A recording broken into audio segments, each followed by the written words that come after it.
White House issues. President Biden promotes infrastructure while former members of the Trump administration call for more school choice. Brewing conflict. Russia denies it is preparing to attack Ukraine. Vaccine mandates. How a group of U.S. Navy SEALs is pushing back against the Biden administration. And discussing theology. Learn how the topic is evolving in our report from Rome. On EWTN News Nightly for Friday, January 28th, 2022.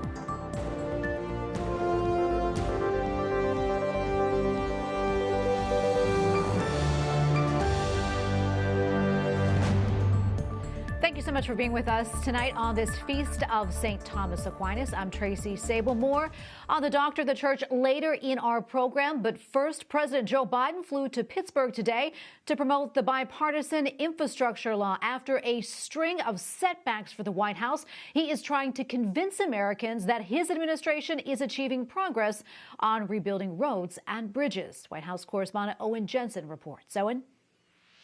Tracy, with the all-important midterm elections taking place later this year and trying to keep Democrats in power, President Joe Biden knows Americans will want to see tangible results, and showcasing his bipartisan infrastructure law is part of the plan.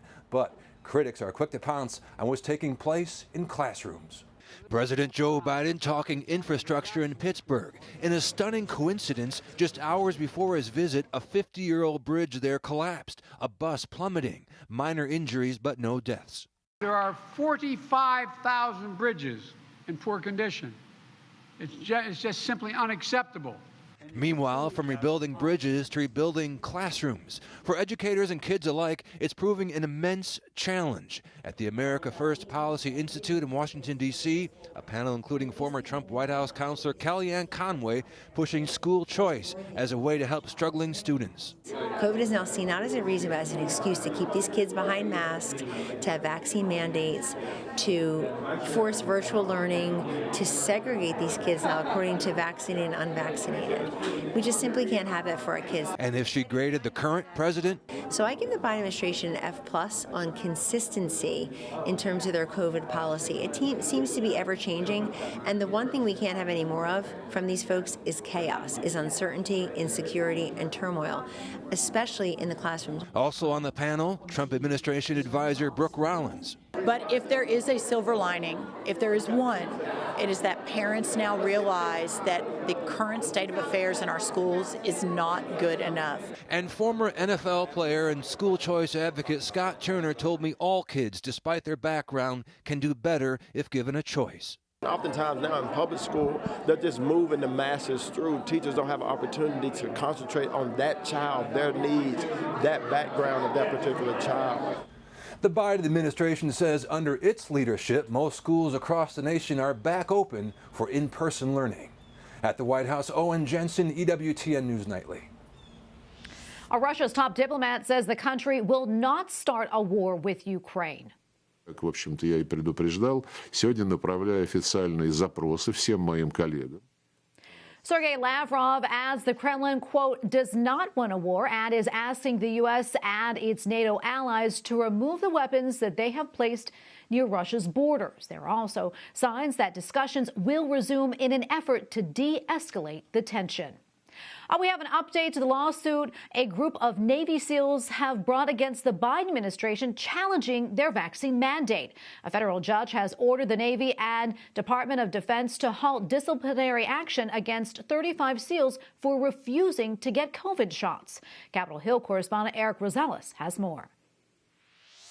Last fall, President Biden ordered all military personnel to get vaccinated.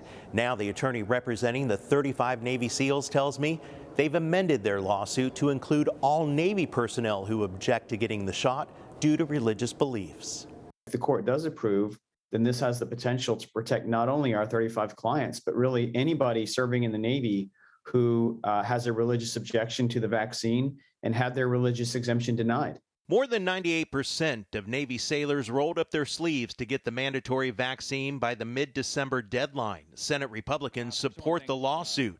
Joe Biden needs to start standing up for the men and women of our military instead of trashing them and tell them he's going to ruin their lives. Refusing to get the vaccine could be career-ending, fines, loss of benefits, dishonorable discharge, and even court-martial. The Navy has kicked out more than 20 sailors so far for refusing to get the shot.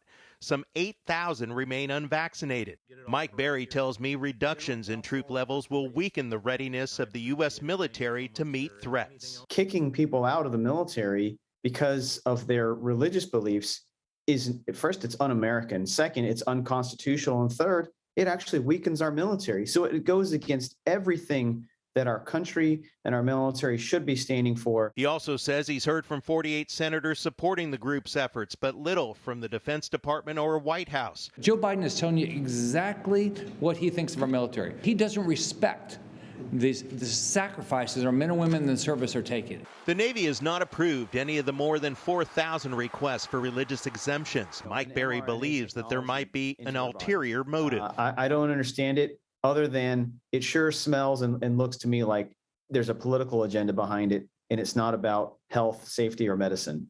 The Justice Department is appealing. Mike Berry says he's prepared to take this case all the way to the Supreme Court. At the Capitol, Eric Rosales, EWTN News Nightly. And joining me now is Vince Coglianese, Editorial Director at the Daily Caller. Vince, welcome back. Always so great to see you. We've got a lot to get to today, but I want to start off talking about vaccine mandates and the latest development regarding the military, with a judge ordering the DOD and the Navy to pause disciplinary action against a group of Navy SEALs for refusing the jab. Your thoughts? Well, the military is supposed to be giving out religious exemptions to those service members who sincerely and earnestly request them. And what we've discovered over the length of time that the vaccine mandate has existed is that almost none of the religious exemption requests that have been put in by service members have been granted by the military. The military routinely has decided that those religious exemption requests are unmerited, and then they say, you've got to get the vaccine anyway. So what has that led to? It's led to hundreds of service members from all of the services being discharged from the military, thus, of course, hurting military readiness, and very few religious exemptions being given. And now a judge has said this is deeply suspicious, and not only is it suspicious, but it could very well be unconstitutional. If you are eligible, if you come with a sincerely held religious view and say, this vaccine is not right for me because of that religious view, then it needs to be sincerely treated. And so far, the military has, by any observer standards, not shown evidence that it is seriously treating these religious exemption requests with the care that they deserve. Another thing I want to talk about, Vince, is President Biden. As you know, he's traveling today. He went to Pittsburgh, Pennsylvania to promote his infrastructure plan. Strangely enough, a bridge collapsed in the city this morning. Also pretty curious, two top Democrats passed on meeting with the president, citing scheduling conflicts similar to what happened when he was in Georgia. Let's talk more about that.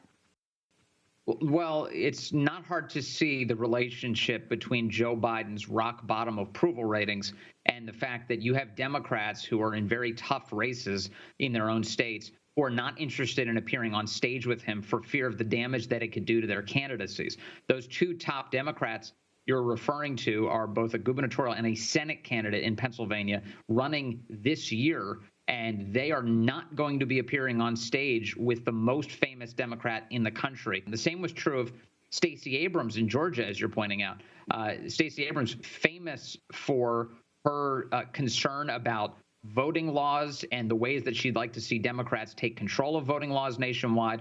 Joe Biden goes to her state to make a case to do that very thing. She doesn't appear on stage with him. Her signature issue, she skips out on that event. Yeah. Also, somber day in New York today. A funeral was held for a fallen officer as police officers across the nation we see are being targeted. 6 cops have been shot in the last 2 days. Vince, what do you think is driving this increase in violence around the country? Well, unfortunately, it falls on the shoulders of the people who are supposed to be keeping us safe, and that includes prosecutors in many of our American cities. We look, of course, as you're talking about St. Patrick's Cathedral this morning, a funeral for Officer Jason Rivera of the New York Police Department, ambushed last week, killed last week alongside one of his fellow officers. And his widow this morning, during her eulogy for her husband, placed blame in no small part on the district attorney, Alvin Bragg of Manhattan, saying that the system has failed us. And that that her and her husband were tired of these new laws, especially the ones from the new district attorney. What she's referring to is his approach of going soft on crime and soft on criminals, and especially criminals who hurt and target cops. That is the kind of thing that is only emboldening the skyrocketing incidents of violent crime we're seeing in the United States. And you now see some Democrats even who are very uncomfortable with these decisions by these DAs. The New York governor, for instance, Kathy Hochul, coming out yesterday and warning that she has power here to remove the district attorney in Manhattan. Absolutely. Well, Vince, thank you so much. Always great to get your insight. Always appreciate it. Thank you, Tracy. Pope Francis says correct information about the coronavirus is, quote, a human right. In a meeting with Catholic journalists who fact-check news regarding COVID-19, the Holy Father urged them to search for truth and not to yield to the commercial interests of the powerful. A Vatican School of Theology is holding its annual meeting in Rome called New Itineraries in Theology, the Legacy of the 20th Century. The 2 days of discussions bring together people who wish to deepen their understanding of theology and faith. It is the 11th annual meeting sponsored by the Pontifical Academy of Theology. Joining us now from Rome is Father Gulio Maspero, Vice Dean of the Faculty of Theology at the Pontifical University of the Holy Cross. Father, thank you so much for taking the time to speak with us today. Can you tell us a little bit more about these discussions and also how many people took part?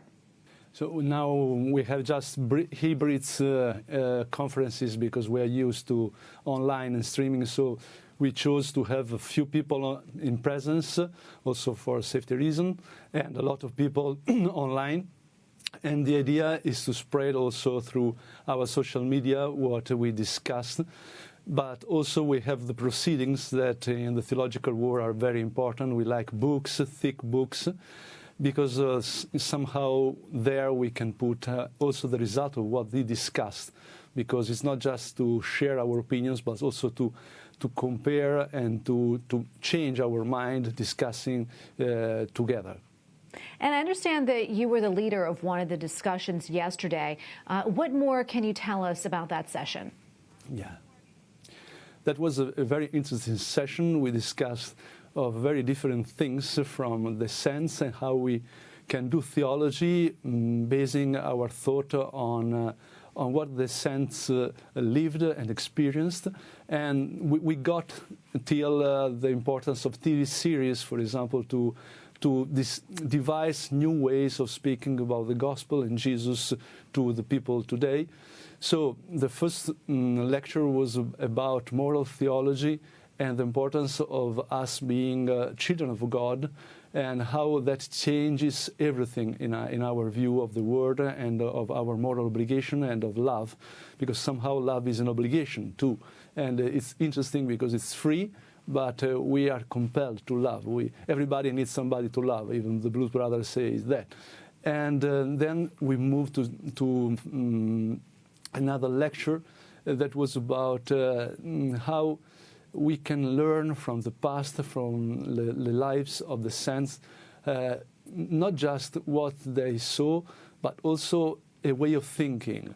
And the first lecture was by Professor Zamboni of Alfonsiana here in Rome, and the second one was by Père Letel, who also preached the spiritual retreat to Pope Benedict some years ago. Well, Father, thank you so much for taking the time again to speak with us. We really appreciate it. Father Gulio Maspero, Vice Dean of the Faculty of Theology at the Pontifical University of the Holy Cross. Thank you again. Thank you to you. Bye-bye. Coming up, gender identity. Why one school faces a lawsuit from a Catholic family over the hot button issue.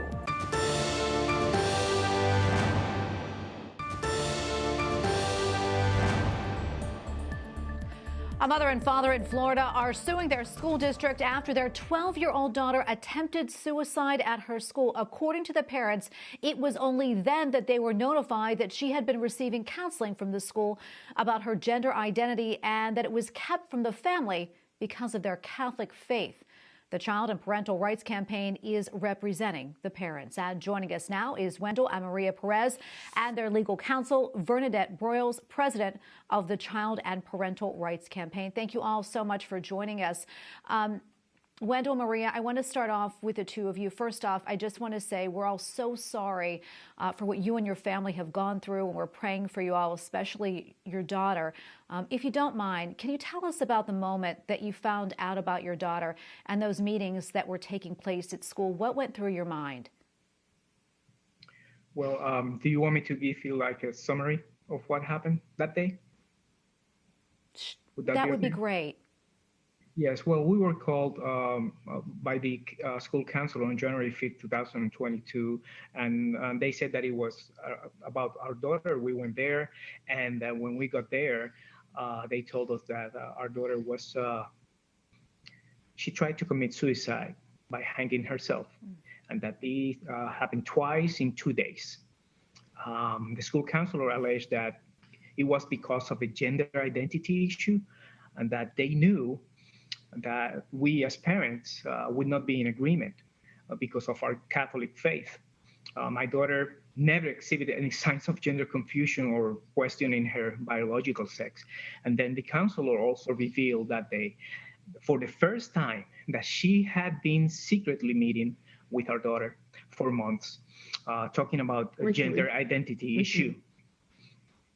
All of these meetings occur without our knowledge.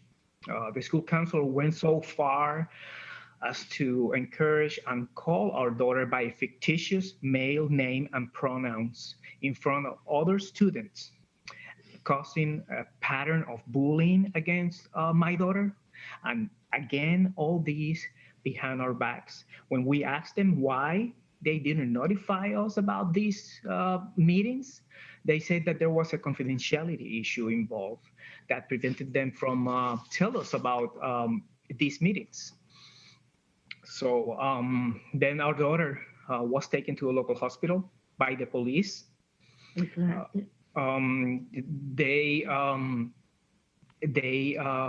admitted her into a behavioral unit with minimal contact with us, and she was kept there until January 12th, when she was released into our care. I'm so sorry that you're all going through this, and I hope she's doing much better now.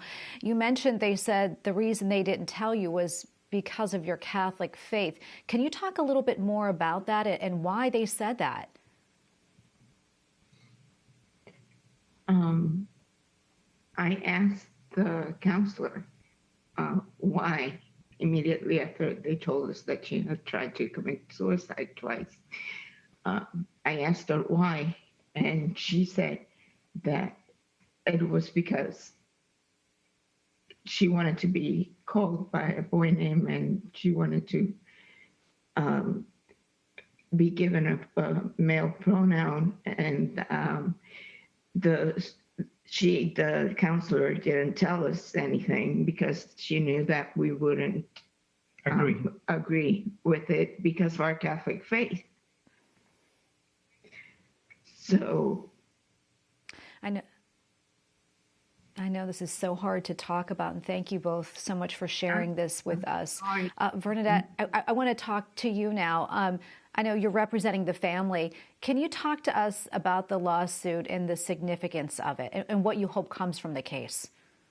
Absolutely, Tracy. Thank you so much for having us on, because this case is so important to the parents across America. And we're hearing similar stories, not quite as horrific and tragic, but very similar in terms of the secretive behavior of school officials from parents around the country. And so what this lawsuit is seeking to do is to protect the rights of parents to raise their children in accordance with their faith, as well as in accordance with their understanding with biological reality, and to do so without the interference of government officials. And the thing is that these rights are time honored. They've been recognized as protected by the Constitution of the United States for almost 100 years. So, and in addition to that, they're clearly protected and expressly in Florida under the Florida Bill of Rights.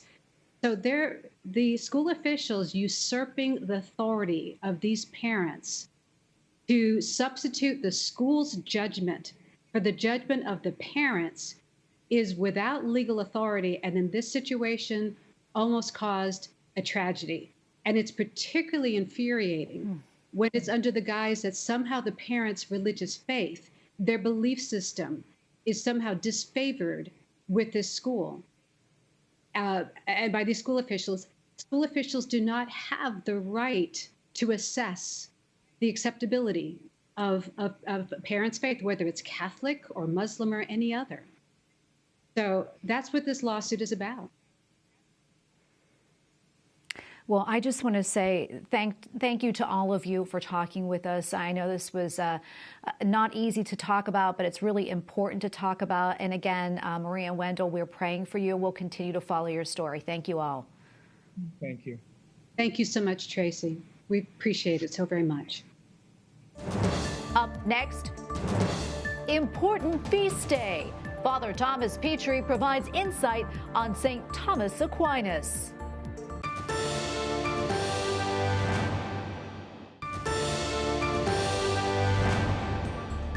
Today is the feast of St. Thomas Aquinas. The 13th century theologian showed the Catholic faith agrees with philosophy and all other branches of knowledge. St. Thomas joined the Dominican order and later wrote many books, including Summa Theologica. He died in the year 1274. Around 300 years later, he was named a doctor of the church. And joining us now is Father Thomas Petri, president of the Dominican House of Studies in Washington, D.C. Father, great to see you. Thank you so much for coming on today. Let's talk a little bit more about St. Thomas Aquinas and what drew him to the Dominican order. Thanks for having me, Tracy. We love talking about St. Thomas, especially on his feast day today. St. Thomas, was born in the first quarter of the 13th century. The Dominican order was really quite new when he joined it, only 30 years old. He came from a rather wealthy family, a family of nobility. His parents wanted him to be a Benedictine, which was kind of the religious order of his day with a lot of influence.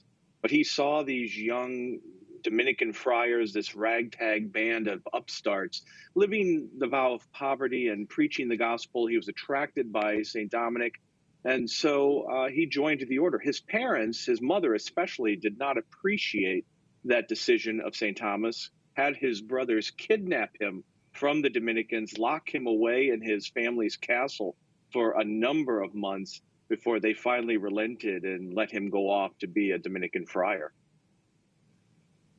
Well, it is such a fascinating story, and I know he believed it's possible to actually prove the existence of God. What more can you tell us about that? Well, that's one of his famous things that people often reference, his 5 proofs for the existence of God. They're right there at the very beginning of the Summa Theologiae.